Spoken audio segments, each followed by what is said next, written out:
Hello दोस्तों, स्वागत है आपका अपने चैनल माय स्टडी क्लासेस पे। आज हम क्लास 10 का चैप्टर नंबर 15 आर इन्वायरमेंट पढ़ेंगे। तो इसके अंदर सबसे पहले इन्वायरमेंट होता क्या है। तो everything that surround us is an environment. जो भी हमारे चारों तरफ है उसे इन्वायरमेंट कहेंगे। इन्वायरमेंट में दो चीज़ें होती हैं, एक लिविंग कंपोनेंट को हम बोलेंगे बायोटिक, क्योंकि बायो मीन्स होता है लिविंग, और एक होता है abiotic components mean non living जितने भी हो जाएंगे। तो लिविंग्स में कौन कौन से आ जाएंगे, जितने भी एनिमल्स हो गए, जितने भी प्लांट्स में हम गिन लेंगे। और एबायोटिक में कौन से हो गए, जितने भी नॉन लिविंग्स हो गए, मीन्स हमारे माउंटेन्स या हमारा सराउंडिंग सन जो हो गया, ये सारे हमारे नॉन लिविंग हो गए। वाटर हो गया। अब इंट्रैक्शन जो होता है इन दो बायोटिक और एबायोटिक के बीच का जो इंट्रैक्शन है, उसे इससे हमारा इकोसिस्टम बनता है। तो interaction between these two, that is biotic और abiotic component, form the ecosystem. In an ecosystem, living components depend on each other for their food, which give rise to food chain and food web in nature. Ecosystem में क्या होता है, हर living component जितने भी होंगे, means animals जितने भी होंगे, वो डिपेंड होते हैं किसी और के ऊपर फॉर देयर फूड। ठीक है, वो एक दूसरे के ऊपर डिपेंड होंगे फूड के लिए, जिससे फूड चेन और फूड वेब बन जाएगा हमारा। Human activities lead to environmental problems such as depletion of ozone layer and production of huge amount of garbage. जितनी भी ह्यूमन एक्टिविटीज़ होंगी उससे सारी की सारी इन्वायरमेंटल प्रॉब्लम्स एक क्रिएट होती है।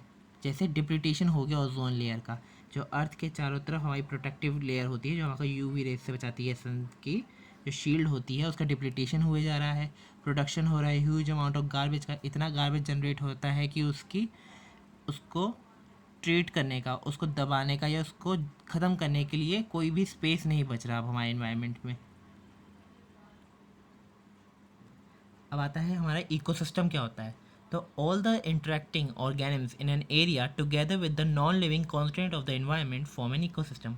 तो जितने भी लिविंग ऑर्गेनिम्स होंगे जो non living constituent of environment के साथ इंटरेक्ट करेंगे, मतलब जितना भी इंटरेक्शन होगा बिटवीन लिविंग ऑर्गेनिम्स और नॉन लिविंग ऑर्गेनिम्स का, उसे हम इकोसिस्टम बोलेंगे। जैसे कि फॉरेस्ट, पॉन्ड्स। फॉरेस्ट में हमारे एनिमल्स भी हो गए, प्लांट्स भी हो गए, और एबायोटिक के अंदर वाटर हो गया, माउंटेन्स हो गए, सन हो गया।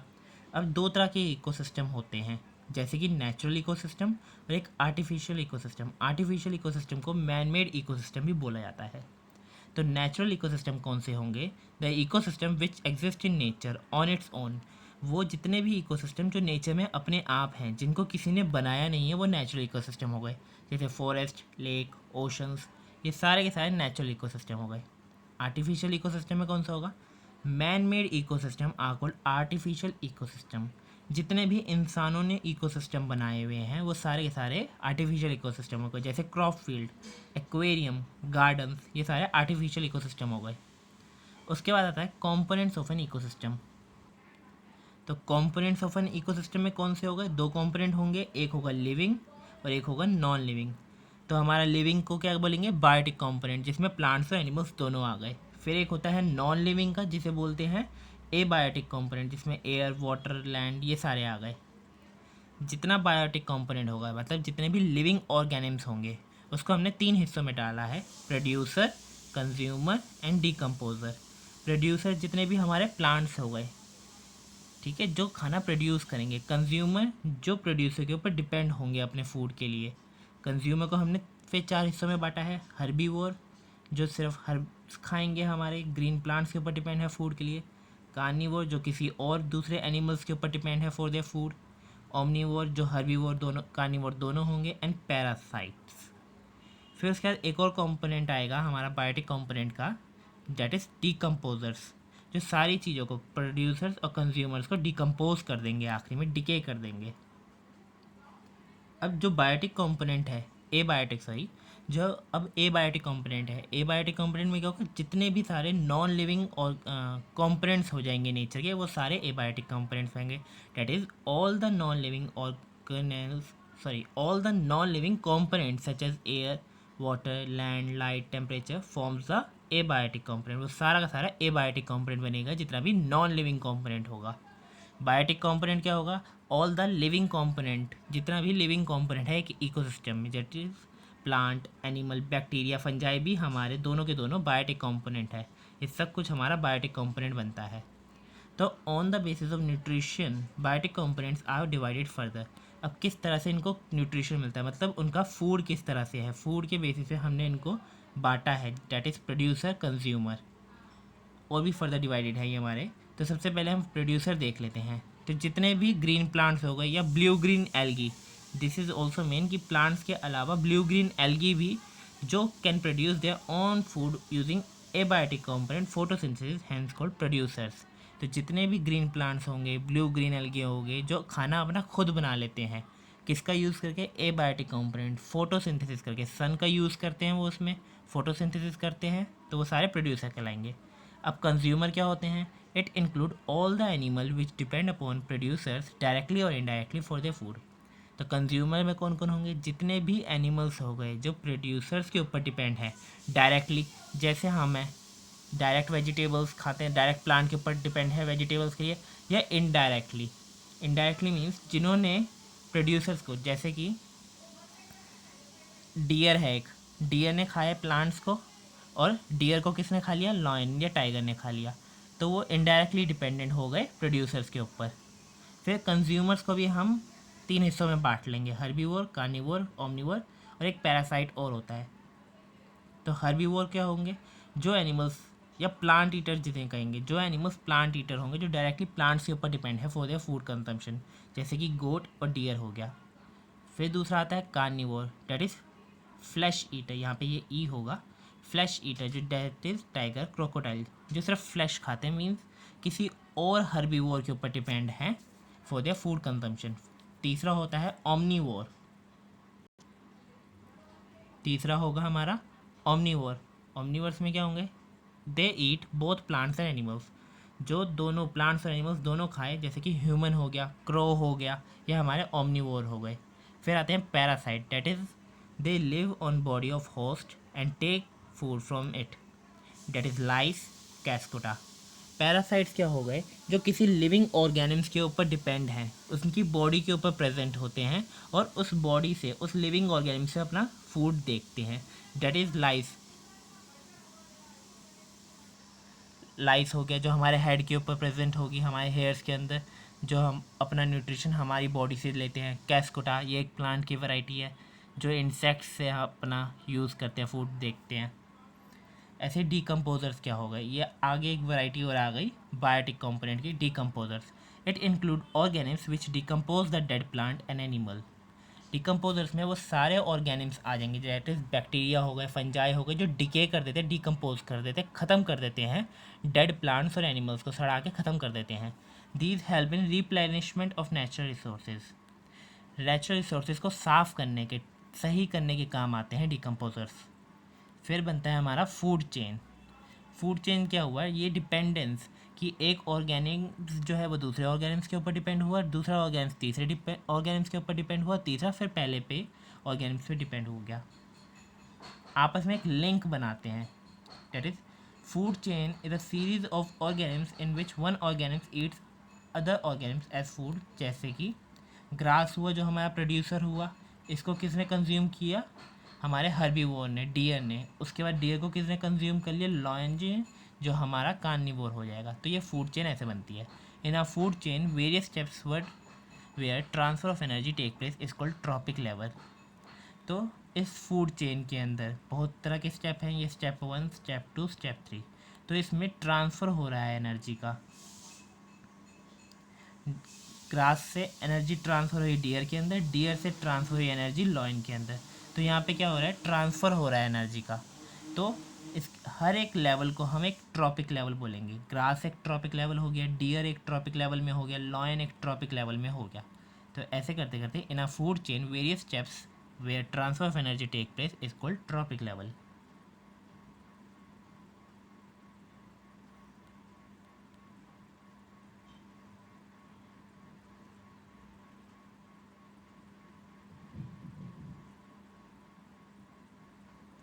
अब आता है flow of energy between trophic level. Flow of energy in a food chain is unidirectional. Unidirectional means कि ग्रास से वो डियर पे गई, डियर से वो लॉयन पे गई, तो अब ये सिर्फ एक ही डायरेक्शन में जा रही है, ये वापस लॉयन से डियर और डियर से ग्रास में कभी नहीं जाएगा। सीधा सीधा जा रहा है, ग्रास से डियर ने खाया, डियर को लॉयन ने खा लिया, तो यहाँ पे जो फ्लो हो रहा है एनर्जी का, जो एनर्जी ग्रास में थी वो एनर्जी किस में चली गई, वो डियर में चली गई, और डियर से एनर्जी लॉयन में चली गई, तो ये यूनिडायरेक्शनल चेंज हो रहा है। फिर green plants capture 1% of sunlight and cover it into food energy. जितने भी ग्रीन प्लांट्स होंगे, ब्लू ग्रीन एल्गी होगी, ये सिर्फ सनलाइट का 1% एनर्जी कैप्चर करते हैं, और उसी 1% एनर्जी को ये फूड एनर्जी के अंदर कन्वर्ट करते हैं ग्रीन प्लांट्स। फिर आता है 10% लॉ। 10% लॉ क्या होगा, only 10% of energy is transfer to next trophic level.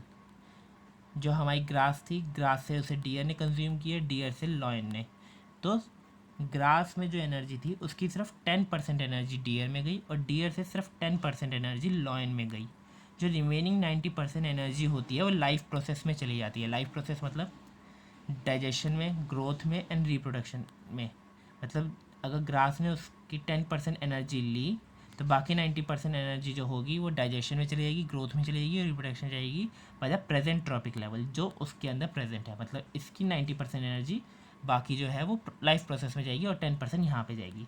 फिर ये कंज्यूम करेगा, इससे 10% यहाँ पे जाएगी, और 90% फिर उसकी यहाँ पे रह जाएगी।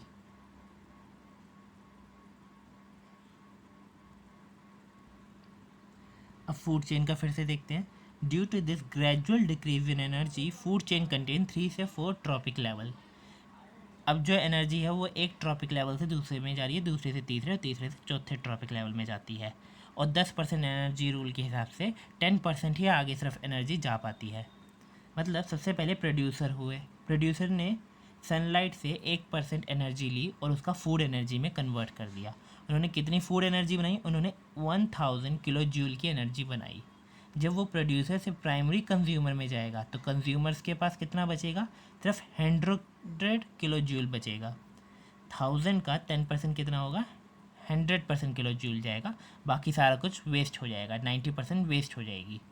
फिर प्राइमरी कंज्यूमर से हो जाएगी सेकेंडरी कंज्यूमर में, सेकेंडरी कंज्यूमर में कितना जाएगा, 100 का सिर्फ 10% मीन्स 10 किलो जूल ही जाएगा, बाकी 90% जो एनर्जी होगी वो लाइफ प्रोसेस में चली जाएगी। फिर सेकेंडरी कंज्यूमर से टर्शरी कंज्यूमर में जाएगा, और वहाँ पे कितना बचेगा, 10 किलो जूल का सिर्फ 1 किलो जूल बचेगा। तो डायरेक्टली देखा जाए तो प्रोड्यूसर से लास्ट ट्रॉपिक लेवल में कितना बचा, कितना डिक्रीज़ हो गया एनर्जी। तो ग्रेजुअल डिक्रीज़ होते जाता है फूड एनर्जी के अंदर जैसे जैसे ट्रॉपिक लेवल बढ़ते जाते हैं। बायोलॉजिकल मैग्नीफिकेशन, ये एक बहुत ही मेन टॉपिक है। इसके अंदर क्या है, the concentration of harmful chemicals increases with next trophic level in a food chain, this is called biomagnification. जितना फूड एनर्जी होता है वो डिक्रीज़ होते रहता है जब वो एक ट्रॉपिक लेवल से दूसरे ट्रॉपिक लेवल में जाता है, दूसरे से तीसरे ट्रॉपिक लेवल में जाता है। फूड एनर्जी तो डिक्रीज़ होती है, पर जितना भी हार्मफुल केमिकल होता है, जितना भी टॉक्सिक केमिकल होता है, वो इंक्रीज़ होते रहता है जैसे जैसे वो हर ट्रॉपिक लेवल में जाता है। मीन्स अगर प्रोड्यूसर में कोई हार्मफुल चीज़ है तो वो जब कंज्यूमर उसे खाएगा, मीन्स ग्रास के अंदर जैसे कोई हार्मफुल टॉक्सिक अगर मिला दिया, तो जब उसे कोई डियर खाएगा तो वो उसके अंदर बढ़ जाएगा, और डियर से जब उसको लॉयन खाएगा, डियर को कंज्यूम करेगा, तो उस लॉयन में भी वो टॉक्सिक इफेक्ट बढ़ जाएगा। तो इस तरह से एक से दूसरे में ट्रांसफ़र होने को बायोलॉजिकल मैग्नीफिकेशन बोलते हैं। फिर the maximum concentration of such chemicals get accumulated in human bodies as human occupy the top level in food chain. और सबसे ज़्यादा जो कंसनट्रेशन होता है इन हार्मफुल केमिकल का, इन टॉक्सिक केमिकल का, वो किस में देखा जाता है, वो ह्यूमन बॉडी में देखा जाता है। क्यों, क्योंकि ह्यूमन लेवल जो है वो सबसे आखिरी ट्रॉपिक लेवल में आते हैं। टर्शरी कंज्यूमर जो है वो ह्यूमंस होते हैं, इसलिए सबसे ज़्यादा इसका बायोलॉजिकल मैग्नीफिकेशन अगर वो देखा जाता है, उसका कंसनट्रेशन हार्मफुल चीज़ों का, टॉक्सिक चीज़ों के केमिकल्स का, वो ह्यूमन बॉडीज़ में ही मिलता है। अब फूड चेन के बाद आता है food web. In nature large number of food chains are interconnected forming a food web. Nature में क्या होता है, सीधी सीधी कोई फूड चेन नहीं चलती, किसी एक ऑर्गेनिम्स को दो ऑर्गेनिम्स भी कंज्यूम कर सकते हैं। तो इसलिए बहुत सारी नेचर के अंदर बहुत सारी जितनी भी फूड चेन्स होती हैं वो सारी आपस में कनेक्टेड होती हैं, इंटरकनेक्ट होती हैं आपस में, और वो सारी आपस में मिलकर एक फूड वेब बनाती हैं। जैसे कि देखो, प्लांट्स को किस किस ने कंज्यूम करा, प्लांट्स को किस किस ने खाया, रैबिट ने भी खाया, माइस ने भी खाया, ग्रास होपर ने भी खाया।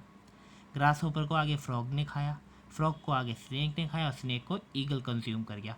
सेम प्लांट को खाया माइस ने, माइस को कंज्यूम कर लिया ईगल ने फिर से। इसमें देखो प्लांट्स को रैबिट ने कंज्यूम किया और रैबिट को ईगल ने कंज्यूम कर लिया। तो ये सारी फूड चेन जो एक सिंपल थी, लीनियर फूड चेन बन रही थी, अब वो सारी आपस में इंटरकनेक्ट हो गई और वो आपस में मिलकर फूड वेब बन गया। इन सबसे इन्वायरमेंटल प्रॉब्लम्स का क्या लेना देना है? तो changes in the environment affect us and our activities changes the environment around us. Human activity leads to pollution, deforestation. जितने भी चेंजेस होंगे इन्वायरमेंट में तो वो सारे के सारे अफेक्ट करते हैं हमें भी और जितने भी बाकी ऑर्गेनिम्स होंगे इस वर्ल्ड के अंदर। और जितनी भी ह्यूमन एक्टिविटीज़ होती हैं वो इन्वायरमेंट को हार्म करती हैं। कैसे कैसे करती है? पोल्यूशन से। जितना भी हम पोल्यूशन क्रिएट कर रहे हैं वो हार्मफुल होता है इन्वायरमेंट के लिए। जितना भी डिफॉरेस्टेशन कर रहे हैं, पेड़ काटने का काम करते हैं, उससे सारे इन्वायरमेंटल प्रॉब्लम्स क्रिएट हो रही हैं।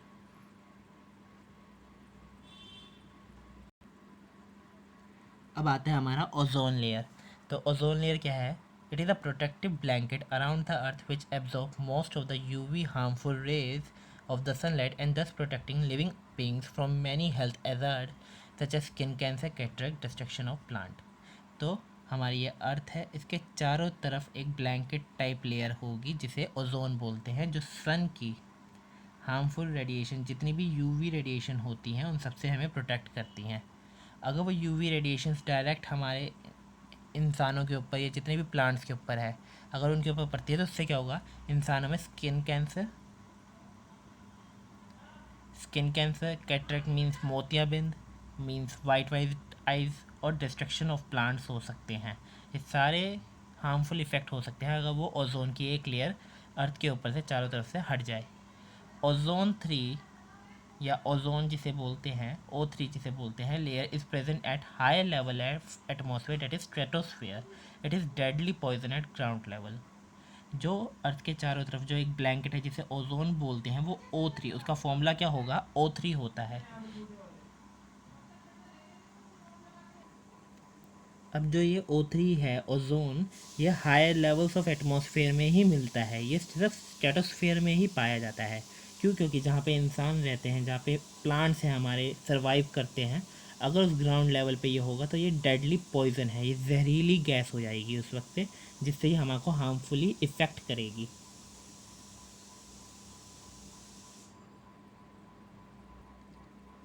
अब ये फॉर्मेशन ऑफ ओजोन मॉलिक्यूल्स, ये O3 बनता कैसे है, ये इसके क्यों बनता ही क्यों है? तो the high energy UV radiation break down the O2 molecule into free oxygen atoms. तो जितने भी O2 मॉलिक्यूल्स होंगे हमारे, O2 मॉलिक्यूल्स हैं, ऑक्सीजन प्रेजेंट होती है ग्राउंड लेवल पर, ऑक्सीजन प्रेजेंट है, तो जितने भी यूवी रेडिएशंस जो पड़ती हैं उन O2 पे, वो यहाँ पे O2 आएगा, ये उन्हें डिवाइड करके तोड़ देती है, सिंगल O एटम्स के अंदर फ्री कर देती है। मीन्स ये हमारी अर्थ है, इसके चारों तरफ ये ओजोन की लेयर होती है।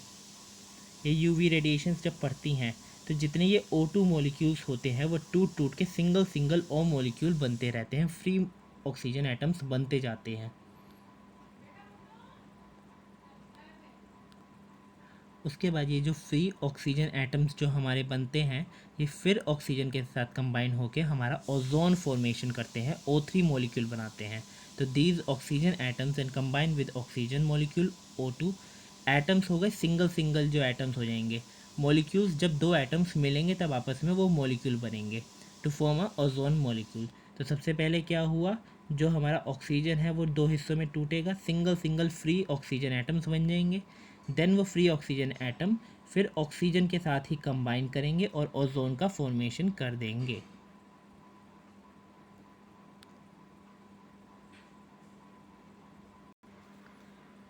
अब प्रॉब्लम क्या है कि डिप्लीटेशन ऑफ ओजोन लेयर होता है। अब ये क्यों होता है depletion of ozone layer? Ozone layer ख़त्म क्यों होती जा रही है? मीन्स हल्की हुए जा रही है। There is a decrease in the thickness of ozone layer over Antarctica was the first observe in 1985 and was termed as ozone hole. तो ओजोन होल क्या होता है? जब ओजोन लेयर की जो थिकनेस होती है वो डिक्रीज़ होने लग जाए, वो कम होने लग जाए जगह जगह से। मीन्स ये अगर थिकनेस है तो हल्की यहाँ से ये थिकनेस ख़त्म होने लग जाती है, जिसको हम ओजोन होल कहते हैं। और ये ओजोन होल सबसे पहले कहाँ पे डिस्कवर हुआ, यहाँ पे कहाँ पे मिला, ये हमने शो किया अंटार्कटिका में in 1985। This decrease was link to excessive use of synthetic chemical like chlorofluorocarbon CFC। और ये डिक्रीज़ क्यों होता है, वो थिकनेस कम क्यों हुई जा रही है, ड्यू टू सबसे ज़्यादा हम यूज़ क्या करते हैं, उसका कारण क्या है, क्लोरोफ्लोरोकार्बन जो एक सिंथेटिक केमिकल है, which are use in refrigerators. ये सिंथेटिक केमिकल क्लोरोफ्लोरोकार्बन ये मिलता कहाँ पे, रेफ्रिजरेटर्स में, AC में, फायर एक्सटिंग्विशर्स, एरोसोल स्प्रेस, ये इन सब में पाया जाता है जो हमारे घरों में होते हैं, refrigerator, AC and fire extinguisher. तो इसमें United Nation Environmental Programme UNEP succeeded in forging an agreement to stop CFC production at 1986 level, Kyoto protocol by all countries. तो यहाँ पे UNEP ने, ये आपस में सब ने कंट्रीज ने आपस में एग्रीमेंट किया कि हम CFC का प्रोडक्शन करना रोक देंगे 1986 के अंदर, कोयोटो प्रोटोकॉल के संदर्भ में।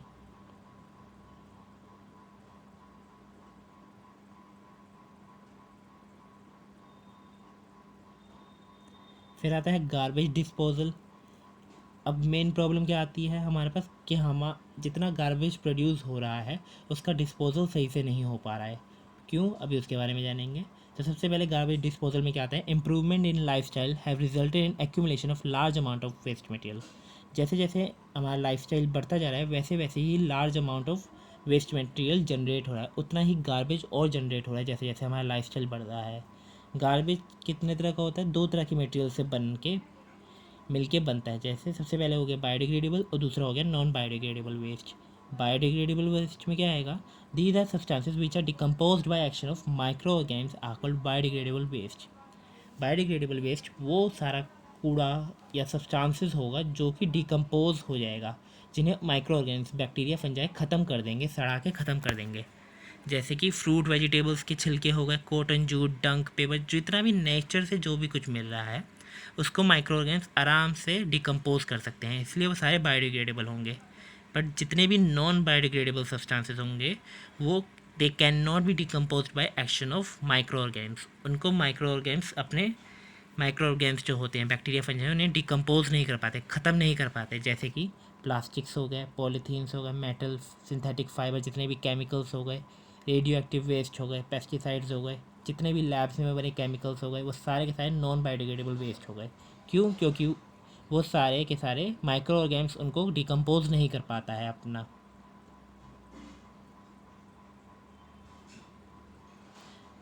Microorganisms release enzymes which decompose the material, but these enzymes are specific in their action. That's why enzymes cannot decompose all the material. जितने भी माइक्रो ऑर्गेनिम्स होते हैं वो एक तरह का एंजाइम्स रिलीज करते हैं जो उस मटेरियल को फिर डिग्रेड कर देता है, ख़त्म कर देता है। ये जैसे हमारा कोई भी एक वेजिटेबल या फ्रूट का पील हो गया, ये हमारा बैक्टीरिया हो गया। ये बैक्टीरिया एंजाइम जब इसके ऊपर जाएगा फिर एक एंजाइम सिंथेसिस करना शुरू करेगा, जिससे ये सारा का सारा मटेरियल जो है वो डिकम्पोज हो जाएगा, सड़ जाएगा और अपने आप ही ख़त्म हो जाएगा, जिसकी वजह से रिप्लेनिशमेंट ऑफ इन्वायरमेंट होता है। इन्वायरमेंट अपने आप को फिर साफ अपने आप कर लेता है। पर ये बैक्टीरिया जो हो गए या जितने भी माइक्रो ऑर्गेनिम्स हो गए, इनका कुछ स्पेसिफिक होते हैं अपने एक्शन में। ये इनका एंजाइम जो है वो हर किसी चीज़ को डिकम्पोज आराम से नहीं कर पाता, किसी किसी को लंबा टाइम लगता है, तो कुछ कुछ मटेरियल डिकम्पोज हो ही नहीं पाते, जो कि हमारे नॉन बायोडिग्रेडेबल वेस्ट हो जाएंगे।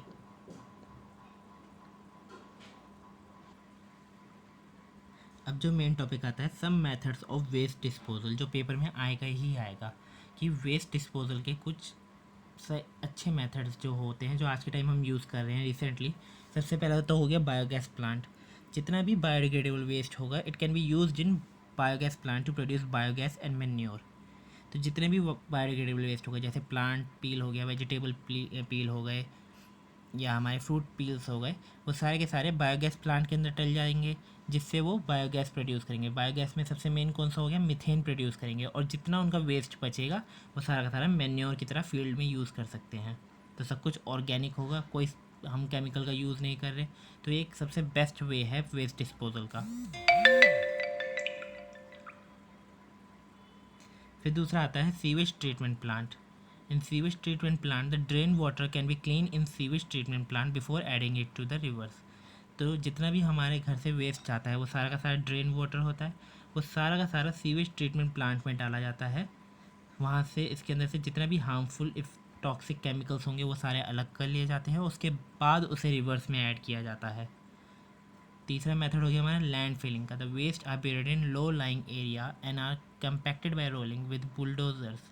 जितना भी वेस्ट हो गया, जितना भी गार्बेज हो गया, उसको सारे के सारे को हम लो लाइंग एरिया में, जहाँ पे कोई नहीं होता, वहाँ पे हम दबा देते हैं। उसके बाद उसके ऊपर रोड रोलर चला चला के, बुलडोजर्स चला चला के उसको और ज़मीन के नीचे डाल देते हैं और सरफेस एरिया फिर प्लेन कर देते हैं। फिर आता है कंपोस्टिंग।